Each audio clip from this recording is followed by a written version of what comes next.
In this video, we will focus on the pharyngeal arches. This can also be kind of a big undertaking and a lot of memorization, so hopefully I can kind of focus on some of the key terms to know for the boards. Let's take a look at this together. So a general overview is that the pharyngeal arches are going to develop from a cranial head to toe caudal direction. There will be 1, 2, 3, 4, 5, however, it will disappear and not be important, and number 6. So this occurs at approximately week 4 in utero. The 5th arch will give rise to no structures. It is present only transiently, as I mentioned, so don't have to worry about it. We'll then look at the 4 components of each arch. We will have a cartilage, a paraxial mesoderm, remember, meaning muscle, a cranial nerve, and a corresponding artery. Each pharyngeal arch, except for the 6th, will have an external pharyngeal cleft, an internal pharyngeal pouch, and a pharyngeal membrane, which will separate the clefts in the pouches. The pharyngeal arches and membranes will have an outer ectoderm covering, an inner endoderm lining, and an intermediate mesoderm core. Let's take a look together at each arch and go through every one. So, in the first pharyngeal arch, the artery is going to be the terminal branch of the maxillary artery. May be important to know because it has to do with the mouth, the maxilla. Cartilage will be the maxillary cartilage and the mandibular Meckel's cartilage. This is an important one to know. Its skeletal components will be the incus and malleus of the inner ear, the maxilla, zygomatic, and squamous part of the temporal bone. The muscles will be the muscles of mastication, important to know because it's dental related, the mylohyoid, anterior belly of the digastric, the tensor tympani, and tensor veli palatini.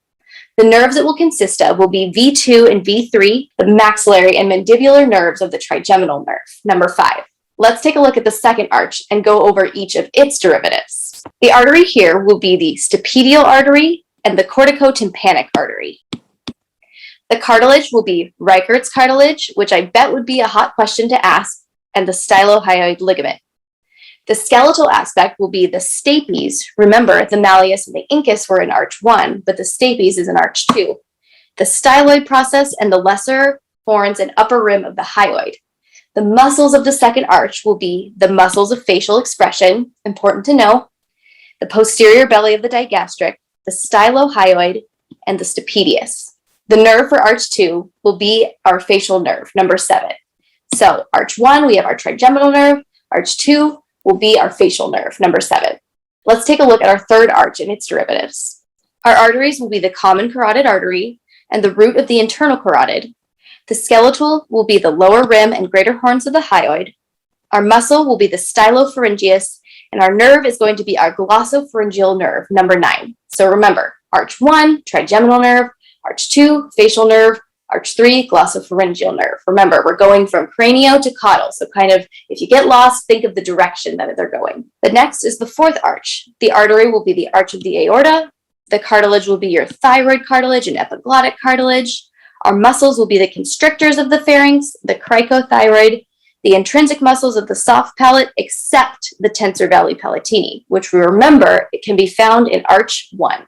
The sixth arch, the artery will be the ductus arteriosus, the roots of the definitive pulmonary arteries. Our cartilage will be our laryngeal cartilage, so the cricoid, cuneiform, arytenoid, and corniculate. The muscles will be the intrinsic muscles of the larynx, and then we'll have the recurrent laryngeal branch of the vagus nerve. Remember, we had the superior laryngeal branch of the vagus nerve for arch 4, and arch 6 will be the recurrent laryngeal branch of the vagus nerve. So both cranial nerve number 10.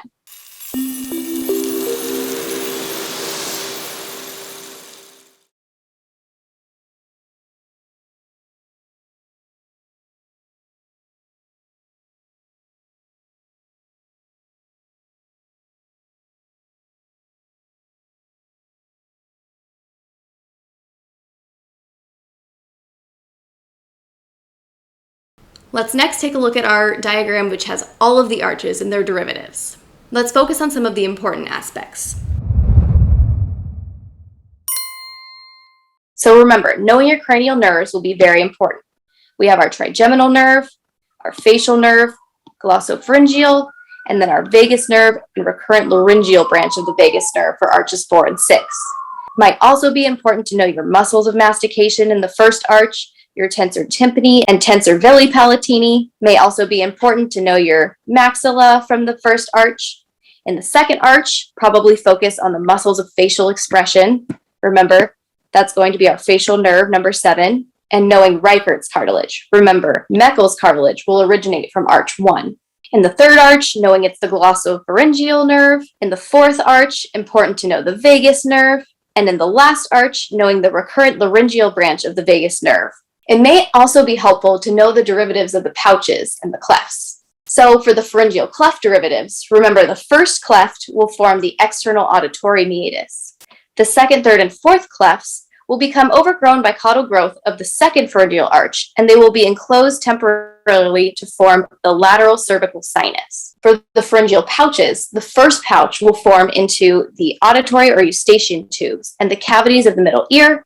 The second pouch will form the palatine tonsils. The third will form the thymus and the inferior parathyroid glands. And the fourth pouch will form the superior parathyroid glands. I know that's a lot. And just remember your cranio to caudal growth. Just remember some of the specific ones that I pointed out so you can hopefully try and sort of narrow it down to 1 or 2. Good luck with this section.